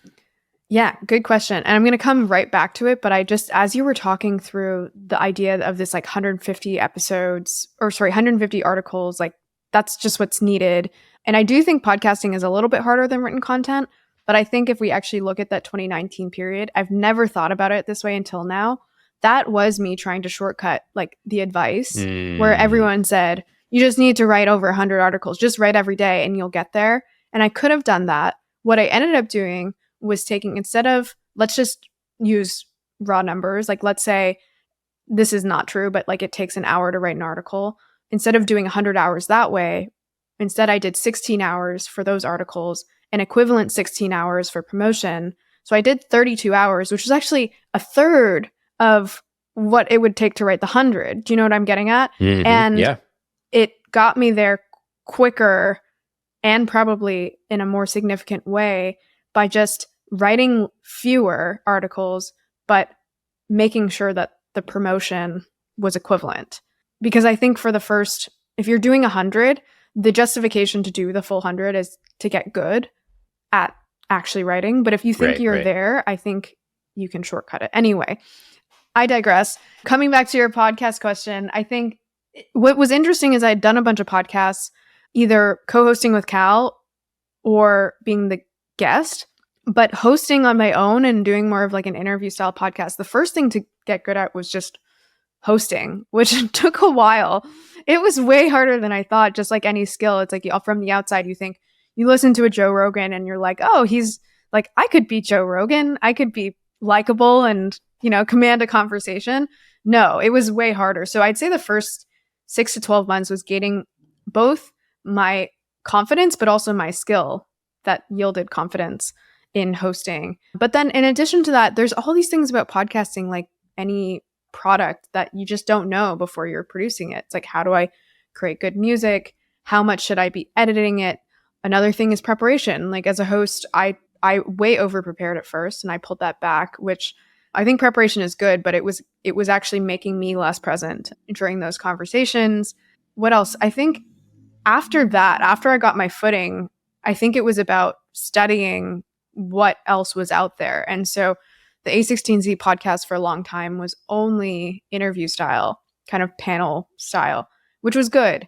But I wanted to, if I looked at what was successful out there, I wanted to borrow ideas from, let's say, true crime, which had been around for longer than tech podcasts. So we started making more narrative style podcasts. And that took a level of, again, like learning something new, music production. How do I build a narrative that's interesting, that captivates attention? Exactly. So, I mean, I'd say it's still a work in progress because I think in general, tech podcasts, maybe more than others, like a true crime podcast, are very personality driven. People really want to hear from a suite of guests and also, in some cases, certain hosts. And so that's been interesting to navigate. And overall, I'd say I'm still like, I think I can produce a good podcast for sure now. Like the back end, I've got down pat, but it is like writing where it's like every piece of content you put out there, you think is good, but the market decides. And to your point, podcasts don't go as viral. There's not that same kind of distribution as you're used to in, let's say, a written piece of content or a tweet. I will say, though, I think the medium gives you much more mind share of a person once they engage. Whereas you might skim through an article or watch the first 3 minutes of a YouTube video. I had the sense that once you get someone into a podcast, and maybe it takes them, I don't know, somewhere between 2 and 6 episodes, something like that, to really latch on and decide, is this a thing for me? Once you have them, I think you've really got them. Oh, yeah. You know, I say as I'm like talking to my listeners. No. Once I got you, I really got you. I actually have a framework for this, which is just, I think podcasts are your best friends. Newsletters are your coworkers, if I'm getting this right. And then like blogs are just like acquaintances. And that's precisely for the reason that you're saying. So it's a function of both frequency, but then also the sheer time you spend with someone.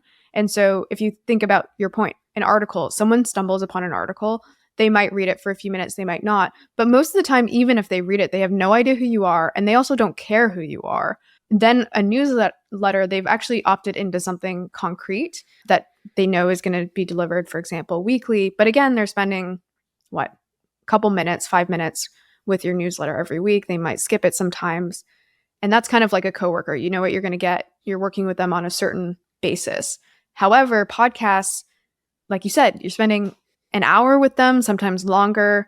And in that case, there's only so many relationships you can build up. And so that's why they're like your best friends, right? You can have 100 acquaintances, 20 coworkers, 5 best friends, right? And that's the thing with podcasts. And for that reason, I think if anything I've learned from both trying to make a successful podcast and then studying what's out there is way too many podcasters index too far on the informational side of things because they're like, oh, people want to hear what's happening in tech or dissect this new thing. But really what they want over time is to hear from their friends, right? Like to feel a connection. And so that's why podcasts tend to be funnier or like more emotional, right? Like there's a level that the successful podcasts are able to meet that makes them that parasocial best friend that people talk about. Yeah. Yeah. It's really fascinating. I mean, obviously I'm making a bet that I agree with you by making this show. I think you talked about this a little bit, maybe with Sam on one of the episodes with him on My First Million, which you've been on, I think 7 or 8 times or something like that. Or maybe it was with Nathan. Either way, whatever. It doesn't matter which one it was. You were talking about the fact that there has to be kind of like a vibe to a podcast. It's like, are you trying to be entertaining? Are you trying to have depth and meaning and like emotional connection? You know, like what's the vibe essentially? That is something other than just delivering information in the least efficient format possible. Yeah. You know, in some ways, like audio is the least efficient way to deliver, for example, tactics. Whereas if you want to hear Steph Smith tell her story of life and how she's become the person she is, this might be the only interview of this depth where you can get that. Yeah. And on the level of like connection that I'm going for here and all of that. So I think that that's an interesting theory. And I think it's still very much playing out. I don't think we really know what podcasts are going to be. We know there's been a couple formats that have been really successful. There's like the narrative style. that works really well, that I think you're doing really well as I listen to the A16Z show. I would say like The Daily at the New York Times is another example of that format of like the narrative storytelling or reporting. You've got your true crime kind of thing, your like thriller type feel where it's like pulling you along. There have been some really interesting experiments in fictional storytelling that are almost like thriller-ish or like sci-fi-ish. There's one called Rabbits. I don't know if you ever listened to that one. That was really fascinating. That was like totally broke my mind in terms of the format and what can be done in audio. So I'm just kind of fascinated by it. I love podcasts, and to expose myself to the listeners, I basically never before doing the show watched anything on YouTube other than like how to fix something around my house. Sorry for admitting it, but I've always been an audio nerd. I just love the experience of hearing people over time. So it's a fascinating medium for me in that way. But to your point, and related to what we were saying earlier about learning from industries, if you look at the kinds of videos on YouTube, now granted, video is different from audio, but since it's been around for a little longer, there's a lot more creativity in format. So what, for example, is the equivalent of a vlog on a podcast? Yeah. I'm sure it's out there, but it's certainly not very prevalent. And really, especially in tech, it's like we rely on like the interview style format, some sort of panel, and then maybe some people are starting to do narrative. But even then, it tends to be more of like the business podcast versus tech. And I think one of those reasons is we haven't had to. There's enough appetite to just hear from like some of the smartest minds in industry. But at the same time, it makes me excited because I look to things that are, again, like maybe a decade ahead, and there is a lot more creativity. And I think it's only a matter of time for podcasters to kind of catch up, if that makes sense, and explore a little more. Yeah, I think I agree with that. My thesis for this show actually started as I wanted to do Chef's Table for audio. So Chef's Table is this Netflix show, is like about the careers of really interesting chefs and the food that they make and like all of that, their philosophy. And so there's this gap between the long form interview that captures the core of the story, which is what I do now, and the narrative arc, which would be stripping all of my like long-winded questions and reciting of what I know to be true about your story back to you. And then me doing that in a really efficient way, saying, so Steph spent a decade being a nomad and she went here, here, here, here, and here. But what I was curious about was how has that changed as her career has grown, and then I drop in the clip of what you were talking about in terms of how your relationship to travel has changed. And that's more like what you're doing right now with your show. And I just knew I couldn't maintain that. It's like, I can't do that week after week. And so maybe I will eventually as there's more resources, because that's the other thing that unlocks here, right? Is like the more resources you can apply to production, to promotion, to team around it, the more of these things unlock and that you can open up for yourself. Totally. And by the way, you might find, like, I don't know what the answer is, but you might find that format works better, but you also might find people want to hear your background and the way that you're interpreting and how you're participating in the conversation. And I think that is what's unique about podcasts, is that level of intimacy where you actually don't care as much about optimization. I liked how you put it earlier. It's like the least optimal way to get information in some ways, but it is the most optimal way for connection or some of these other aspects. And it reminds me of, have you seen Chicken Shop Date on YouTube? It's this like phenomena where she like sits down. It's comedy. It's like, it's wonderful. She goes to chicken shops she sits down with a celebrity these days and goes to a chicken shop in their town or wherever they live. And then she just has this like really awkward date with them, but it's like perfectly cut up. And she talks about, I listened to a YouTube video with her recently where she talks about where it started and where it's been and how like with enough momentum, she's been able to get resources where it's like a much higher production. But yeah, I think that's another kind of factor in timeline, as we were talking about. Audio so early, people are experimenting, they're learning, trying new things. And then eventually some pieces of those experiments will evolve and they'll be able to get more funding or be able to create something that's totally new and highly produced and something that's like audio native, if that makes sense. Versus I think so far, it does feel like we're early, even though podcasts are common. Well, it's funny because everyone thinks they're everywhere now. And there's like the trope that, every basically person like me, white guy with a tech background wants to create a podcast, which I had this whole like narrative in my head of, it's like, yeah, but I was here a long time ago. Okay. I'm not like them. Even though I totally am, which is fine. But that's actually the beginning point, I think, is my point. Yeah. That the fact that they seem like they're everywhere, I think, is actually the beginning of what they will become, because it means that there's enough attention now for resources to pour in, for people to have the ability to make it a career in the same way that blogging became a career, in the same way that YouTubing became a career. More and more people, I think, will be able to make podcasting into a career because of what's happened so far, just as you have. Okay, so my last question on podcasting for you, because I was just curious what your take is on this. What do you think makes an exceptional podcast host? I mean, I do feel like I've studied it a lot. I don't know if you do this, but I used to listen to podcasts very passively from the perspective of I'm just a listener. I'm just absorbing what's happening. But now I'm very much analyzing. Like, I'm listening in for how does this podcast host act? Do they ask questions in this way? Do they interrupt? If you really listen for that, there's so many different styles. In fact, one of the key learnings early on is, for example, My First Million is super focused on banter, interruption. We're part of this conversation as much as you are. In fact, like, we're going to add our thoughts just as much as the guest is. And that works, and people love that. And in fact, you might find this interesting. When I started at A16Z, they had a much different style. I came in, I thought about the podcasts I liked, which were more banter focused. I tried to recreate that in some way where I was like adding a bunch of my thoughts. And I got this email from a listener who was like, I can't listen anymore. Like, you're talking way too much. And I was like, oh my God, like, this is like so interesting to be like, to get the different pieces of feedback. Cause I guess what I'm getting at is people like totally different things, right? As in, some people do like the very energetic collaboration, and some people just want the host to shut up. Like, I know that sounds harsh, but that was one of my key learnings. And so I think it's about, in some way, starting from the perspective of what we talked about before, which is like, what vibe am I trying to create? Is someone listening to this because they want to learn something? And in the case of something like A16Z, that's probably more the case.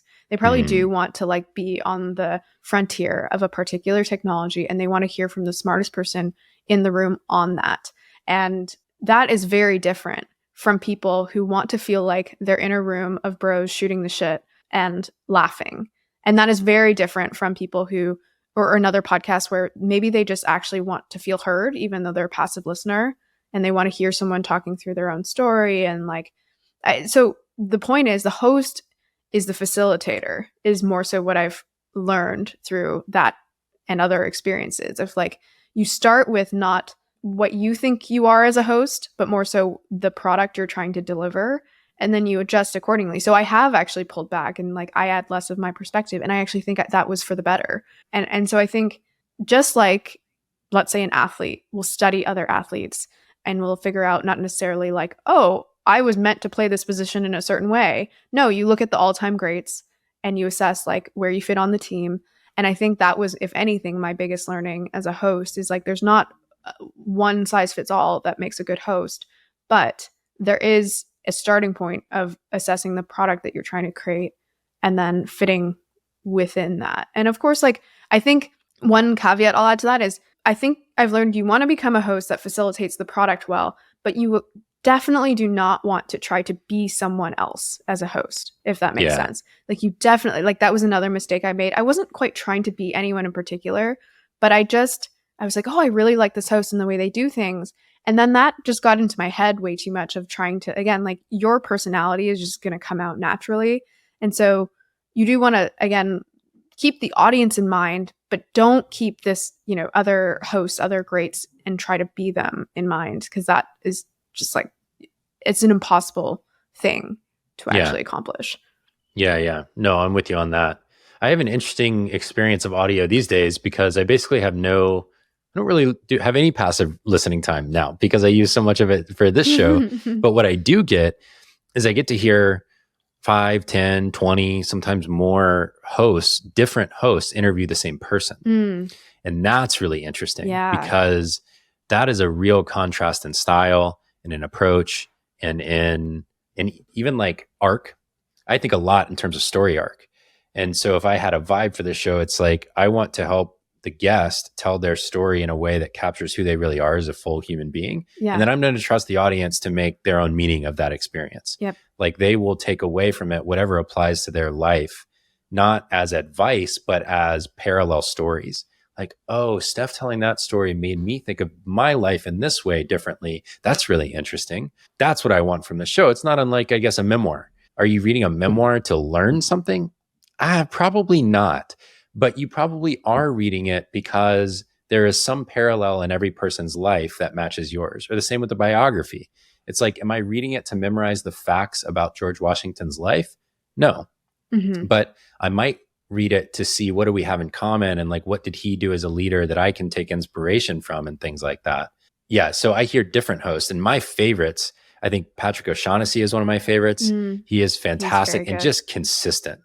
Like if he's done an interview with someone I'm interviewing, I'm like, yes, because he did something good there already and I'm going to get to build on it. I like Tim Ferriss for the access that he gets. He gets access to guests that a lot of people don't. And I really appreciate that. Krista Tippett, I think, is my all-time like role model. She's the host of On Being, which is just like this deeply human and spiritual show, not always religious, but spiritual in the like soul level content kind of way. And then I really like Ezra Klein too, just in terms of like, he is not a passive participant when he's interviewing someone. He is trying to be knowledgeable about the things that he's interviewing on and inserting aspects of what he's learned as a spark for the conversation. And so I do think you're right. I think there's like, it's not unlike writing. You read writers you like, and then you take from them little pieces of inspiration as you find your voice. And then eventually you settle into something that's like, yeah, I think that's kind of like me mostly. Exactly. Yeah. I think that's exactly right. You're not trying to replicate, but you are finding areas you resonate with. Like, for example, there have been some hosts where I'm like, I just like that they bring energy. Like they're just, they're excited to be there. And that's something where I can replicate that. Cause like, I do want to be there. And then sometimes it's like, you just need those subtle nudges to remember that that's what you like as a consumer.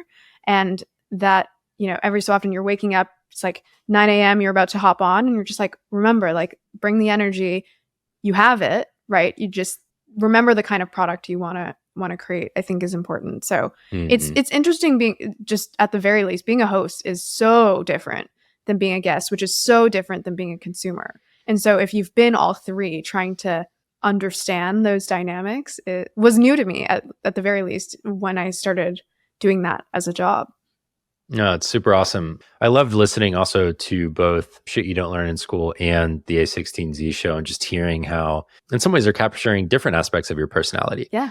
Because they have different audiences, you know, and different purposes. Exactly. So that part was fun too. I mean, that speaks to the idea of it just, a podcast is the product. And I don't mean that in a fancy way, but it like you are offering something different to an audience. Yeah. And I've had so many people say that. They'll listen to A16Z and then they'll listen to the Shit You Don't Learn in School or vice versa. And if they come from the Shit You Don't Learn in School and they go to A16Z, I've had a few people be like, you sound really serious. And I'm like, yeah, it's a different, we're trying to accomplish something different here. But, right. It's like the same. That's why I think there's no correct way for you to host. In fact, like you shouldn't construe yourself where it's fake, but you are trying to do something different with a product, depending on, what the product is. It's like which switches on your personality are you going to turn on for that part of your professional identity, you know? And I think that's just a very common thing. Sometimes a very healthy thing. Paulina Pompliano came on early. She writes the profile. She talks about the alter egos that a lot of people will put on, like performers, athletes. She talks about Beyonce, obviously, and Kobe and the famous ones. But I think there's a version of that for a lot of creators online where at some point you kind of have to, because like I got a comment on one of my YouTube videos. He was like, if anyone's wondering when this idiot shuts up, it's 7 minutes in when he finally lets the guest speak. And I was like, all right, well, deleting that one. You were having a bad day. But like that guy is not a part of my audience. He was actually there for the guest, right? And he didn't get what the show was. And that's fine. But my point, coming back to what I was saying, is sometimes I think you have to develop a little bit of a persona for different things that you're doing online, because people are going to come at you. As soon as you start making stuff, they're going to come at you with all kinds of things. And you've got to know what of that is true about the product and be able to separate that from you as the human being behind the product, even though on a thing like a podcast, it feels like you are the product. That is not totally the case, I think, in the healthiest versions. So Absolutely. okay, we're coming up on time, and I've got my 2 closing questions. I want to do a quick lightning round of untranslatable words, Oh, if that would be okay. yeah. I've got them here. You don't have to pull warning. them up. I was going to say warning. I don't. So, I mean, I created Unoya with a bunch of them, but there's like 700. So I don't know all of them off by heart. Totally. I've got 3 here, and I'm going to read them to you, and we're going to do a little back and forth real quick. Okay, cool. But I had to share this thing that you must have seen 1,000 times by now. I got this as a gift not that long ago from my old executive coach, which is from the School of Life, which is this box of untranslatable words. Oh, I think I've seen that product. It's great. Yeah. They're pretty cool. They have like little illustrations, and then they have a word on the back. You have this one in your directory. Actually, it's and this is the problem with these. L'esprit de l'escalier in French, which is the witty or cutting retort you should have delivered, but you don't remember until after the exchange. Oh, yeah. Okay. That's good. I've got 3 here that I especially loved. And what I thought we would do as a quick exchange is you would just share a moment in time in your life where that one hit you, or where you think it most resonated or relates to. Okay. So the first one, I picked ones that I liked, of course, because, well, it's my show. Sundoku, which was a Japanese one, which is acquiring reading materials, but letting them pile up in one's home without reading them.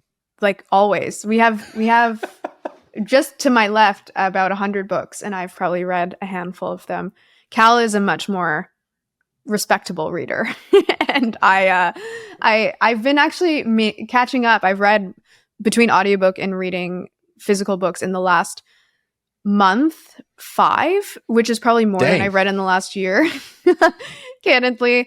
But did you know that Japanese word, I knew that one because there's an opposite one, which also starts with a T, which represents when people will go to stores and read all the materials for free, but not buy them. So it's like the opposite, buying but not reading versus reading but not buying. I love both experiences. Yes. And Anne-Laure Lecomte was the person who finally unlocked me being okay with the number of unread books on my shelf by calling it an anti-library. Ooh. And I grew to experience one of the greatest moments of joy related to reading right after I finish a book. And I go to my bookshelf and I get to choose from all of the unread books. I always do it immediately after finishing a book. Oh, that's good. And I always choose from a place of what am I most enthusiastic to read right now? And that moment is awesome. There should love be that. It's an the best untranslatable word for that moment. The moment you get to choose the next book you're reading, right? It's like infinite possibility. Anyways, okay, coming back. No, there should be a word for that. We're gonna coin it.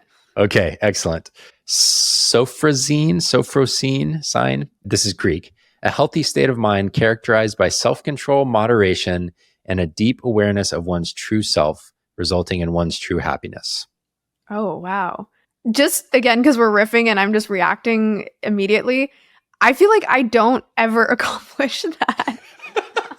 I feel like it's an aspiration. The opposite. I have, in fact, so there's so many things I want to do, big and small, that I am constantly, like, at the end of the day, I never finish my to-do list. Like, I always overestimate what I can do. And Cal will always say, like, you know, if you just did one less thing, your whole life would be so much calmer, right? Like, whatever that word is. My life would be that, but I just always am trying to fit in more. And this permeates, like, we just went to Japan, and the same thing would happen where we come up with, you know, like, what are we going to do today? And it'd be like 4 p.m. and I'm still trying to squeeze in. No, if we just hop on the subway, we can get here and see this before we see this. And he'd say the same thing. He's like, Steph, you know, our day could have been like so calm if we just removed one thing. That you don't need to do everything. And so I guess that is a very helpful word, as you said, as an aspiration for me to remember that it's possible to have like a serene, like, you know, you feel in touch with what is happening instead of just trying to squeeze in more, which is what I do. Yeah. So after we studied abroad, many years later, actually, the year after we got married, my wife and I went back to Paris for the first time since we studied abroad, is the relationship to that. And we went for 2 weeks, and we decided we were going to stay in Paris the whole time, except for a like 2.5 day excursion to Normandy. That was it. That was the only thing we were going to do. And that we were going to do it on purpose. And we made a map of the city of places that we could eat, coffee shops, restaurants, all that kind of thing. And then we like, got a Frommer's book or whatever. And we like started all the stuff that we wanted to see again, museums, if we felt like it. But we made no plans other than the Normandy thing. And every day we woke up and we said, what do we want to do today? And on more than one day, it was like, have a couple of great meals, go to a bookstore and like sit and have a coffee and read. That's awesome. And that experience of vacation broke my brain because I am the like must do all of it person. And afterwards I was like, wow, you can just go somewhere and just act like you live there. You don't even have to do all the things. We went to the same museum 2 days in a row. That's and I awesome. never would have done that in the past. I would have been like, no, we've already been there. Well, why would we do that? Yeah. Sounds like Anyways. we have similar tendencies. Yes. Okay. I'm definitely not going to be able to pronounce this one. Ruhi. I've heard this one. Yes. It's a German one. It's the feeling of returning home after an immersive trip only to find it fading rapidly from your awareness. I'm feeling that right now from Japan. I was going to ask that about the Japan one. Yeah. Yeah. Because I've been to Japan around 5 times now, but this was the longest and I wasn't working. So we really got to experience it and it was wonderful. And I think I've heard other people say that you have reverse culture shock after you come back from Japan, just because you almost miss aspects of the way that society works. And I definitely felt that, but it's been incredible how quickly it's faded. I mean, we're less than a month since we came back. And when I touched down in the States, I was like, I have so much to say. Like we need to record a podcast. Cal and I have been meaning to, and I still want to do it, but it's just wild how like couple weeks of sleep will just, I don't know what's happening in your brain, but it does like kind of reorient what information it keeps and is top of mind. And it's like just caching things every day. It's like caching further and further down the list. And I don't know how I feel about that, because in one sense, like there's a reason that you want memories to like be replaced by new ones. But sometimes I just wish I could just like put a pin in some of those ideas, because I think, yeah, that's an example of where I want to retain those ideas. But when you're surrounded every day by the new environment, being back in California, it's just crazy how agile, even, at our age, our brains are in replacing ideas. It's the value of writing and podcasting and everything as it's happening and right after. By the way, I think that's another reason to put content out there, right? So you can revisit your own work. Like I think I look at the 2019 articles, I don't really ever read them, but there has been a few instances where I've gone back and read an article of mine, and sometimes I'm embarrassed, but sometimes I'm like, wow, this has really stood up. Or even sometimes you relearn something that, previous you said. Right. You should go back and read the reviews that you did back then. They would just probably be fun little pieces of nostalgia. Yeah. I wanted to highlight this one, because the untranslatable words, because I loved the core thing that I took away from it, which was our experiences shape language, but our access to language also shapes our experiences of life. And you quoted someone with the last name Barrett, Laura Barrett maybe, was quoted in that article about how our language around emotions, and Brene Brown has talked about this too, limits our ability to express them, because when we can't communicate what we're feeling accurately, it makes us feel like we're not quite being seen in the way we need to. And I think there's a similar thing for some of these words, where if they capture an aspect of something that you experience, but it's not common in your language, it opens up this other way of like sharing and communicating. So yeah, I totally agree. That's the reason I created Unoya, is just because I was like, it's crazy that we don't know more of these words. Like I actually think, for the reasons you just said, some of these words should be taught in schools, because it just gives kids so much more freedom to express themselves and be like, for example, I just came back from a trip, and there's a term for just when you come back from a trip, like it fading from your awareness, like you just said, but there's also a different term, which is like, I'm not sad that something happened, but I'm like, I'm totally messing this up. In any case, this is exactly why the word exists. Yes. There's terms for like, basically what I'm getting at is sometimes in English you have like happy, sad, anxious, whatever. There's actually not that many emotions to describe what you're feeling. But there are these other terms that make it a lot more nuanced, where it's like, I'm not actually sad. I'm just pondering the fact that this thing happened, or something like that. Yeah. Yeah. I have that feeling right now related to, I can like feel summer kind of slipping through my fingers. Yeah. The oldest kid's about to go back to school soon. And we've traveled a lot, but we've been away from home a lot. And so I haven't gotten to experience the beautiful Pacific Northwest as much. And I just have this like anticipation that summer is receding, even though it's not over yet, and I wouldn't call it sad per se. And it's not nostalgic because it's about things that didn't happen. So it's just this interesting, some of these things, they need words. And once you label it, it's a lot easier. Like the book thing that you said, right? Like choosing a new book. Once you've labeled that as something that you enjoy and has a term, like you're much more likely to go do it again. Yeah, exactly. There were a bunch of things I wanted to get to, as always, that we didn't. For example, maybe we'll chat offline about your air quality research and how that ended up going, because I was really curious if that rabbit hole ever played out. And I think my title for this episode will probably be something like Steph Smith, the curator of the internet, because of how I view your career over time and just the way that you've built pathways for people to understand behavior online. And I think that's a lot of what Internet Pipes is. And also just a lot of what I see your work doing is kind of giving people a guide to experiencing things online. So I had a bunch more questions about that stuff, which is exactly what we'll do next time. And instead, I'll ask you my two closing ones real quick, which is you mentioned in one of your podcasts that you felt yourself being maybe pulled towards like this wider arc, uniting arc around your work of like, what change are you trying to create over time? Or what is this like larger mission or impact that you want to have on the world? And so my second to last question is usually, what is the most beautiful version of the future that you're trying to bring to life through your work? And I'm just curious, like how that's sitting with you right now, like what you imagine you're trying to bring to life through your work and your career. I'm not sure, candidly, in the sense that I'm constantly in my own head being tugged between doing something really big, and by big in the traditional sense, like going and starting a $1 billion company, right? Like doing something fundamental that shifts our view of science or something like that, getting a Nobel Prize eventually. Like there is a very significant part of me that wants to go in that direction.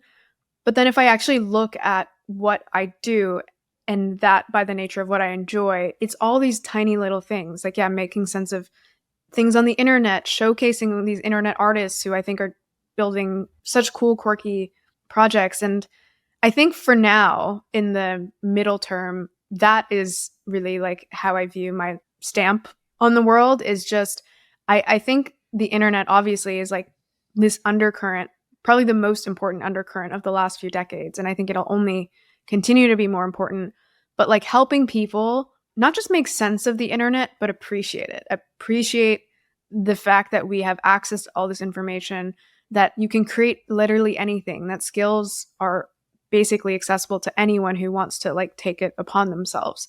New forms of art, like all of this to me is like, it's all there, but I think sometimes someone just needs to pull it out for people and say, hey, look at this. Like, this is awesome. And by the nature of that, similar to what I think I got a small glimpse of with remote work, by going and experiencing something and then having other people being like, hey, can I do that? Or that looks interesting. I think if anything, through my work, I've gotten the sense that people find what I do approachable because I kind of try it first and then say, hey, look at this. And so that's coming back to your question, that's my current through line of like, quote, impact. It may not be the traditional kind of impact that people think of, but I do think it's important because as soon as you like take this amazing thing called the internet and make people appreciate it and have fun with it, then some of those other more practical things like getting a job in it also become more accessible. So that's what I'm having fun with right now and what I think all my work is leading toward. Yeah. Well, I will just say from my point, not that you need me to validate you, but I mean, this is a show about impact. You will probably sit between two interviews of founders of billion-dollar companies because I view your work as being impactful in a similar kind of way. And I think that exposing people to possibilities is a huge service to humanity. Like there need to be guides in the world that say, hey, did you know this thing is possible? And I absolutely see your work as doing that. So for what that's worth. Thank you. I really appreciate you for that.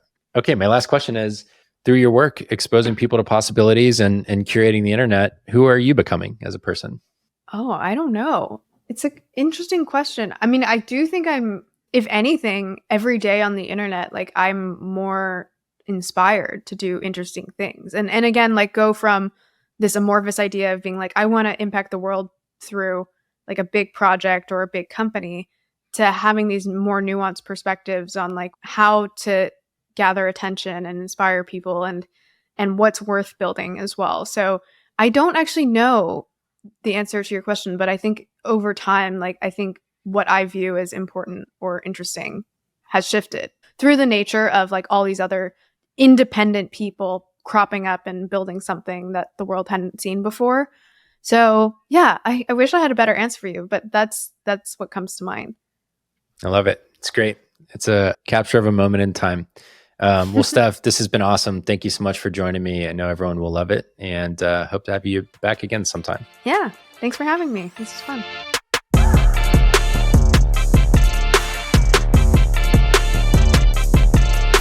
Thanks so much for listening to this episode of Good Work. My name is Barrett Brooks. I'm your host, and this podcast is produced by my friends over at Podcast Royale. My guest today was Steph Smith. I want to tell you all about her and where to find her in just a minute. But if you enjoyed this interview, conversation with Steph, I'd ask that you please do two things for me.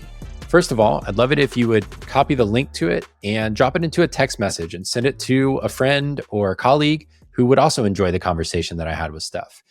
Podcasts grow through word of mouth and through referrals from friends. And so I would really appreciate your help reaching new people. Second thing I'd love is if you haven't yet, if you could leave me a review on Apple Podcasts or on Spotify, just click the star button, ideally 5 stars, and then leave a little comment if you want to about what you love about the show. I'd be really grateful for that too. Or if you're a video watcher, I'd love it if you leave a comment on YouTube right down below.